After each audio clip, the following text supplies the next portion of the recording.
Champion trophy जीतने के बाद भारत की अगली सीरीज घोषित।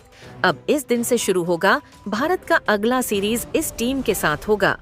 अब भारत का महामुकाबला। जी हाँ दोस्तों, जैसा कि आपको मालूम है, हमारी भारतीय टीम चैंपियन ट्रॉफी जीत चुकी है और फाइनल में न्यूजीलैंड को भारतीय टीम ने 4 विकेट से हरा दिया था। अब भारत और न्यूजीलैंड के बीच चैंपियन ट्रॉफी की समाप्ति के बाद 3 मैचों की रोमांचक T20 सीरीज खेली जानी है, जिसके लिए कप्तान सूर्य कुमार यादव और कोच गौतम गंभीर ने अपनी नई भारतीय टीम घोषित कर दी है। जी हाँ दोस्तों, अब हमें T20 वर्ल्ड कप की तैयारी करनी है जो 2026 में होगा और उसकी तैयारी अभी से शुरू हो चुकी है, जो न्यूजीलैंड के साथ T20 सीरीज से स्टार्ट होगी और यह सीरीज काफी महत्वपूर्ण सीरीज है। इस सीरीज में कप्तान सूर्य कुमार यादव और कोच गौतम गंभीर ने नए खिलाड़ियों को मौका दिया है। साथ में रथ आज गायकवाड़, ईशान किशन समेत 2 से 3 पुराने भूखे शेरों की भारतीय टीम में वापसी कराई है, तो वहीं संजू सैमसन और जसप्रीत बुमराह को टीम में जगह नहीं मिली है। इसका क्या कारण है और भारत की नई भारतीय टीम क्या है? 3 मैच की T2 सीरीज के लिए न्यूजीलैंड के खिलाफ आपको हम बताएंगे। साथ में आपको ये भी बताएंगे यह T20 सीरीज कब से शुरू होगी, किस चैनल पर होगी, लाइव टेलीकास्ट, और इस पूरी सीरीज को आप कितने बजे से देख पाओगे, यानी कि संपूर्ण जानकारी आपको मिलने वाली है। इसलिए वीडियो को अंत तक जरूर दिखेगा, क्योंकि क्रिकेट से रिलेटेड हर अपडेट सबसे पहले इसी चैनल पर दी जाती है। साथ में दोस्तों, भारतीय टीम को T20 में एक नया उपकप्तान भी मिल चुका है, यानी कि हमें नई नवेली टीम देखने को मिलने वाली है, जो न्यूजीलैंड के खिलाफ 3 मैच की T20 सीरीज में खेलेगी। और यह T20 सीरीज काफी रोमांचक और कांटेदार होगी, क्योंकि न्यूजीलैंड की टीम भारत से फाइनल में हार चुकी है। चैंपियन ट्रॉफी में इसी वजह से न्यूजीलैंड की टीम भारत को T20 सीरीज में हारने की पूरी कोशिश करेगी और चैंपियन ट्रॉफी के फाइनल में मिली करारी हार का थोड़ा सा दर्द कम करने की कोशिश करेगी। इसी वजह से कप्तान सूर्य कुमार यादव और कोच गौतम गंभीर ने एक खिलाड़ी का चयन काफी सोच समझकर किया है, ताकि भारतीय टीम में T20 सीरीज 0 से जीत सके और एशिया कप 2026 वर्ल्ड कप से पहले अच्छे से तैयारी कर सके। तो आगे आपको हम प्लेइंग 11 बताएंगे, साथ में शेड्यूल भी बताएंगे। उससे पहले अगर आप भी चाहते हो भारतीय टीम इसी प्रकार चैंपियन ट्रॉफी जीतती रहे और T20 सीरीज में भी न्यूजीलैंड को बुरी तरह हराए, तो वीडियो को लाइक जरूर कीजिएगा। दोस्तों, आपको पहले हम शेड्यूल बता देते हैं, उसके बाद भारत की नई 15 सदस्य टीम बताएं। तो दोस्तों, आप सभी को बता दें, भारत और न्यूजीलैंड के बीच 3 मैच की T20 सीरीज आप सभी अपने मोबाइल की स्क्रीन पर है, J*A पर लाइव देख सकते हो। वही टीवी की बात की जाए तो आपसे भी टीवी पर स्टार स्पोर्ट्स एक हिंदी और स्टार स्पोर्ट्स एक HD पर देख सकते हो। इसके बाद भारत और न्यूजीलैंड के बीच T20 सीरीज के समय की बात की जाए तो आप सभी को बता दें, पहले T20 मैच आप सभी भारतीय समय अनुसार शाम के 7 बजे से लाइव देख सकते हो। इसके लिए टॉस शाम को 6:30 होगा। साथ में दूसरा T20 और तीसरा T20, ये दोनों T20 भी इसी समय पर आने वाले हैं, यानी कि समय 7 बजे रहेगा।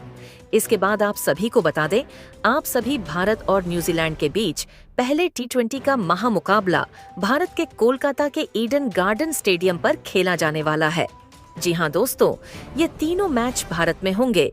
इसके बाद दूसरे T20 के मुकाबले की बात की जाए तो भारत और न्यूजीलैंड के बीच दूसरा T20 का महामुकाबला आप सभी AM चिन्नास्वामी स्टेडियम बेंगलुरु में खेला जाएगा।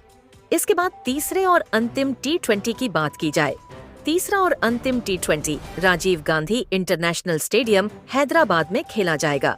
तो दोस्तों, यह 3 स्टेडियम पर तीनों ही T20 मैच खेले जाएंगे। साथ में समय और लाइव स्ट्रीमिंग भी आप सभी को बता दिया है। ये पूरा शेड्यूल है। चलिए, अब हम भारत की 15 सदस्य टीम पर नजर डालते हैं। वह कौन से 15 खतरनाक खिलाड़ी है जो हमें न्यूजीलैंड टीम के खिलाफ T20 सीरीज में खेलते हुए दिखाई देंगे। तो सबसे पहले हम कप्तान की बात करें तो पहले खिलाड़ी के रूप में, और कप्तान हमें एक बार फिर सूर्य कुमार यादव ही नजर आने वाले हैं। जी हाँ दोस्तों, आने वाले एशिया कप और T20 वर्ल्ड कप, इन दोनों ही बड़े टूर्नामेंट तक T20 की कप्तानी सूर्य कुमार यादव के कंधों पर ही है और हमें एक बार फिर सूर्य कुमार यादव ही न्यूजीलैंड के खिलाफ भी T20 सीरीज में कप्तानी और पहले खिलाड़ी के रूप में नजर आएंगे। सूर्य कुमार यादव, जिन्हें स्काई के नाम से भी जाना जाता है, अपनी आक्रामक बल्लेबाजी और 360 डिग्री शॉट्स खेलने की क्षमता के लिए मशहूर है। उनके पास तेज गेंदबाजों और स्पिनर्स दोनों के खिलाफ रन बनाने की कला है, जिससे वह किसी भी परिस्थिति में विरोधी टीम के लिए बड़ा खतरा बन जाते हैं। सूर्य कुमार यादव की खासियत ये है कि वह शुरुआत से ही तेजी से रन बना सकते हैं। उनकी बैटिंग में cover drive scoop, short sweep shot और फ्लिक जैसे शॉट्स की भरमार होती है। वह मिड विकेट और लॉन्ग ऑन के ऊपर से लंबे शॉट लगाने में भी माहिर है। कप्तान के तौर पर भी सूर्य कुमार यादव में बेहतरीन लीडरशिप क्वालिटी है। उन्होंने IPL में भी कई बार अपनी कप्तानी का लोहा मनवाया है। इसके बाद दूसरे खिलाड़ी की बात की जाए और उप कप्तान की बात की जाए तो वह होने वाले हैं रथरा गायकवाड़। जी हाँ दोस्तों, रथरा गायकवाड़ को एक नई जिम्मेदारी मिल चुकी है और वह जिम्मेदारी है उप कप्तानी की T20 सीरीज के लिए। न्यूजीलैंड के खिलाफ हमें रथरा गायकवाड़ दूसरे खिलाड़ी के रूप में और उप कप्तान के रूप में नजर आने वाले हैं। रथ आज गायकवाड़ अपनी तकनीकी रूप से सुदृढ़ बल्लेबाजी और शानदार टाइमिंग के लिए जाने जाते हैं। उनका खेल स्पिन और तेज गेंदबाजी दोनों के खिलाफ बेहतरीन रहता है। खास तौर पर पावर प्ले में वह गेंदबाजों पर हमला करते हुए चौके की बरसात कर सकते हैं। अर्थु आज गायकवाड़ के पास कवर ड्राइव पुल, शॉर्ट फ्लिक शॉट और स्ट्रेट ड्राइव जैसे बेहतरीन शॉट्स का भंडार है। वह अक्सर गेंदबाजों की लेंथ का जल्दी अंदाजा लगाते हैं और उसी के मुताबिक अपने शॉट्स खेलते हैं। खासकर स्पिनर्स के खिलाफ वह कदमों का इस्तेमाल करके उन्हें बैकफुट पर ला देते हैं। IPL में चेन्नई सुपर किंग्स के लिए खेलते हुए उन्होंने कई मैच विनिंग पारियां खेली हैं और उनकी स्ट्राइक रेट भी बेहतरीन रही है। आज गायकवाड़ का शांत स्वभाव और परिस्थिति के अनुसार खेलने की क्षमता उन्हें एक परिपक्व बल्लेबाज बनाती है।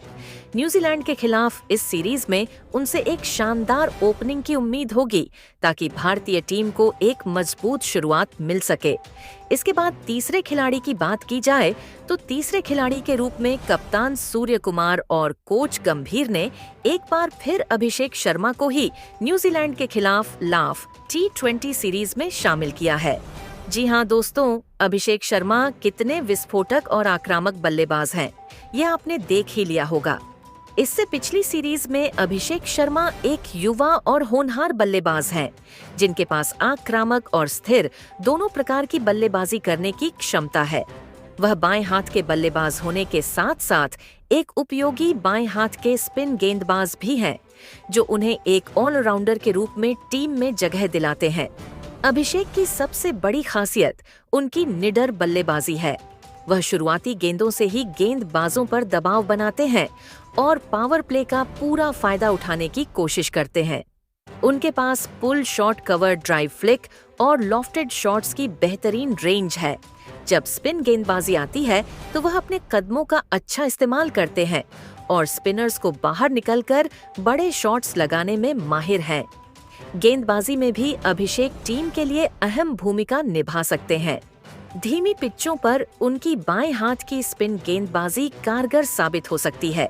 खासकर बीच के ओवरों में वह अक्सर बल्लेबाजों को धीमी और वेरिएशन गेंदों से चकमा देते हैं, जिससे रण गति पर लगाम लगती है।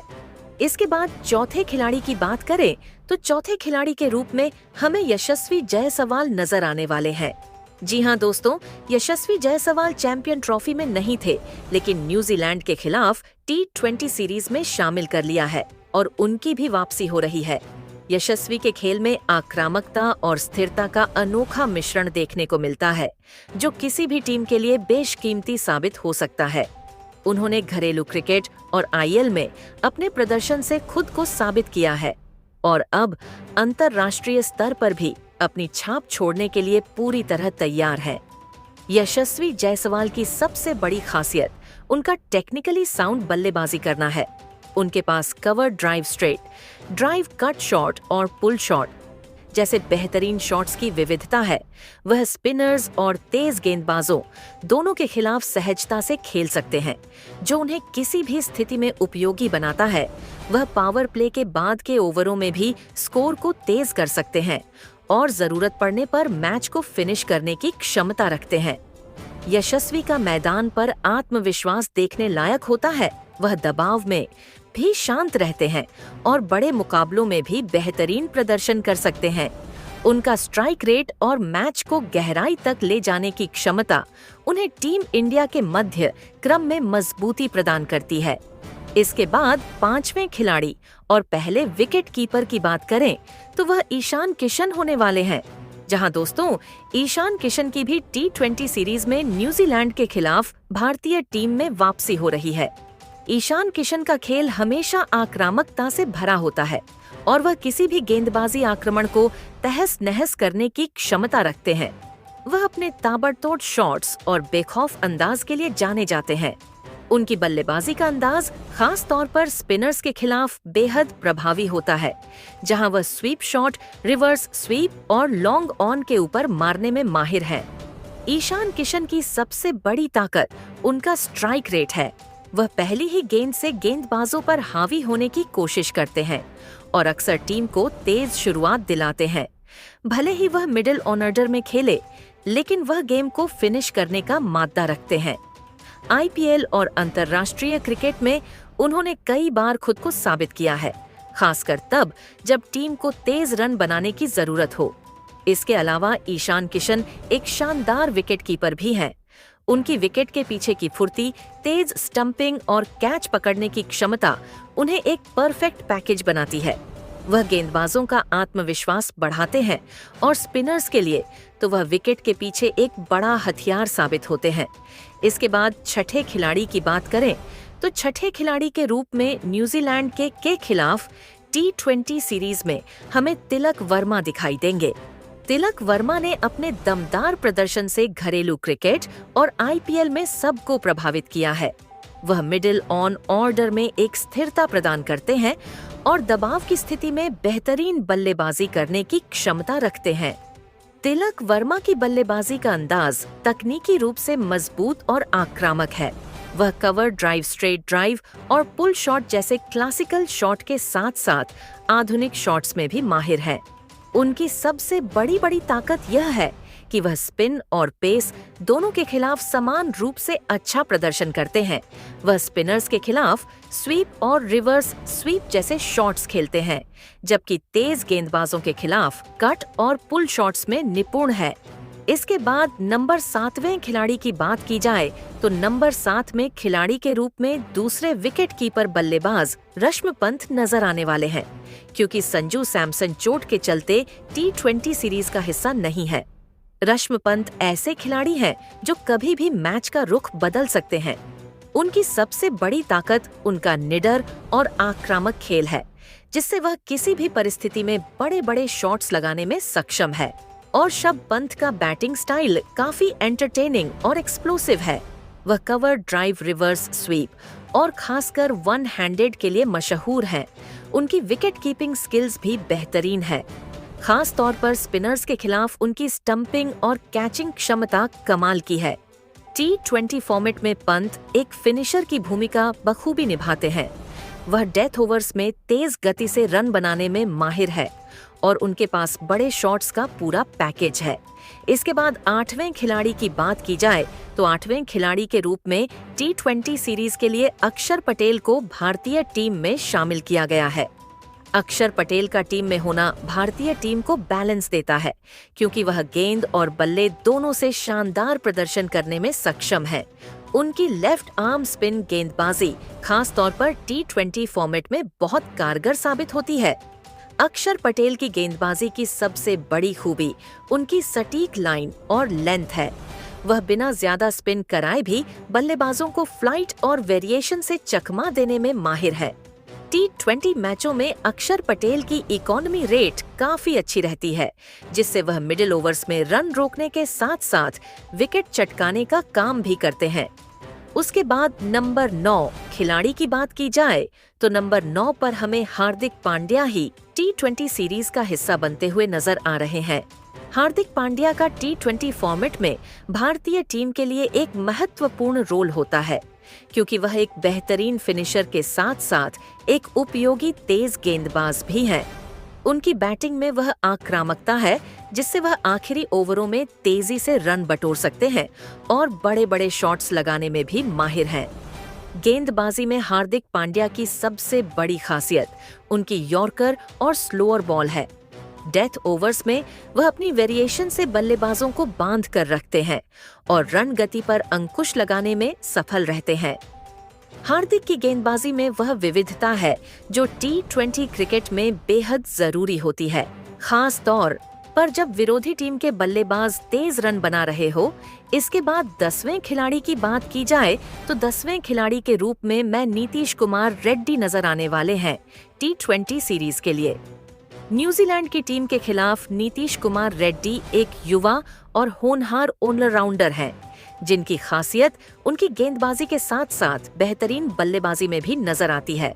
उन्होंने घरेलू और IPL क्रिकेट में अपने प्रदर्शन से सबका ध्यान खींचा है और अब इंटरनेशनल स्तर पर भी अपनी छाप छोड़ने का मौका मिलेगा। गेंदबाज में नीतीश रेड्डी की लाइन लेंथ काफी सटीक रहती है और वह मध्यम गति के गेंदबाज हैं जो स्विंग कराने की क्षमता रखते हैं। डेथ ओवर्स में स्लोअर गेंद और यॉर्कर डालने में माहिर हैं, जिससे विपक्षी बल्लेबाजों को रन बनाने में मुश्किल होती है। वहीं बल्लेबाजी में नीतीश का स्ट्राइक रेट भी अच्छा रहता है। वह निचले क्रम में आकर तेजी से रन बटोर सकते हैं और जरूरत पड़ने पर बड़े बड़े शॉट्स लगाने की क्षमता रखते हैं। इसके बाद 11 खिलाड़ी के रूप में हमें रिंकू सिंह नजर आने वाले हैं। न्यूजीलैंड टीम के खिलाफ रिंकू सिंह एक बेहतरीन मध्यक्रम के बल्लेबाज हैं, जिनकी पहचान एक विस्फोटक फिनिशर के रूप में होती है। उन्होंने IPL और घरेलू क्रिकेट में अपनी शानदार बल्लेबाजी से खुद को साबित किया है। खासकर दबाव की परिस्थितियों में रिंकू सिंह अपने आक्रामक शॉट्स के लिए जाने जाते हैं, जिसमें पुल शॉट, कवर ड्राइव और हेलीकॉप्टर शॉट जैसी हिट्स शामिल हैं। रिंकू का स्ट्राइक रेट भी काफी ऊंचा रहता है, जो T20 फॉर्मेट के लिए बेहद जरूरी है। वह न केवल चौके लगाते हैं बल्कि सिंगल डबल लेकर स्ट्राइक को रोटेट भी करते हैं। इसके अलावा वह एक शानदार फील्डर भी हैं, जो बाउंड्री लाइन पर चपलता के साथ कैच पकड़ने और रन बचाने में माहिर है। इसके बाद नंबर 12 के खिलाड़ी की बात की जाए तो नंबर 12 के खिलाड़ी हमें शिवम दुबे नजर आने वाले हैं। 20 सीरीज के लिए न्यूजीलैंड के खिलाफ शिवम दुबे एक हरफनमौला खिलाड़ी है, जो अपनी तेज तर्रार बल्लेबाजी और उपयोगी मीडियम पेस गेंदबाजी के लिए जाने जाते हैं। बल्ले के साथ वह अपनी लंबी हिटिंग क्षमता के लिए मशहूर है। खास डेथ ओवर्स में जब बड़े शॉट्स की जरूरत होती है, उनके मारने की क्षमता उन्हें एक बेहतरीन फिनिशर बनाती है, जो किसी भी समय मैच का रुख पलट सकते हैं। शिवम दुबे की गेंदबाजी भी टीम के लिए अहम होगी, क्योंकि वह मीडियम पेस के साथ बल्लेबाजों को चकमा देने का हुनर रखते हैं।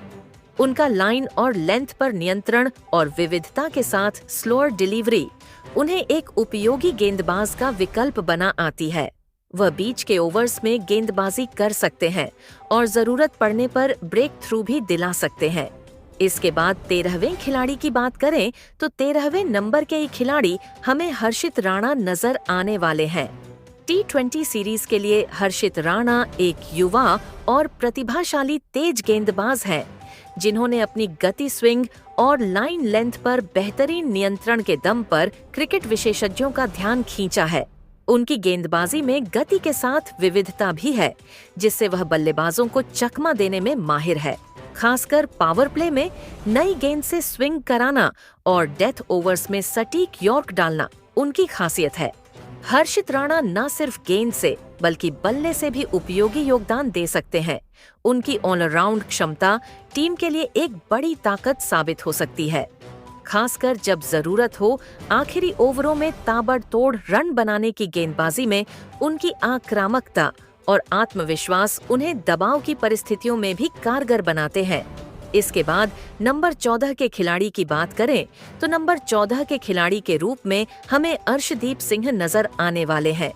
अर्शदीप सिंह भारतीय टीम के एक उभरते हुए तेज गेंदबाज हैं, जो अपनी सटीक लाइन, लेंथ स्विंग और डेथ ओवर वर्स में यॉर्कर गेंदबाजी के लिए मशहूर है। बाएं हाथ के इस तेज गेंदबाज ने बेहद कम समय में ही अंतर्राष्ट्रीय स्तर पर अपनी जगह पक्की कर ली है, खास तौर पर T20 फॉर्मेट में, जहां दबाव भरे मौकों पर भी उन्होंने बेहतरीन प्रदर्शन किया है। इसके बाद नंबर 15 के अंतिम खिलाड़ी के रूप में हमें वरुण चक्रवर्ती नजर आने वाले हैं। T20 सीरीज के लिए वरुण चक्रवर्ती एक रहस्यमयी स्पिनर है, जो अपनी विविधतापूर्ण गेंदबाजी के लिए जाने जाते हैं। उनके पास कैरम बॉल, गुगली फ्लिपर और पारंपरिक ऑफ स्पिन जैसी कई तरकीबें हैं, जो बल्लेबाजों को कंफ्यूज कर देती हैं। दोस्तों, कुछ इस प्रकार की हो सकती है भारत की 15 सदस्य टीम न्यूजीलैंड के खिलाफ। इस टीम को 10 में से कितने नंबर देना चाहोगे? हमें कमेंट में जरूर बताइएगा। और ऐसी ही नई और धमाकेदार खबरें सबसे पहले जानने के लिए हमारी इस वीडियो को लाइक और चैनल को सब्सक्राइब करना बिल्कुल भी न भूलें। धन्यवाद।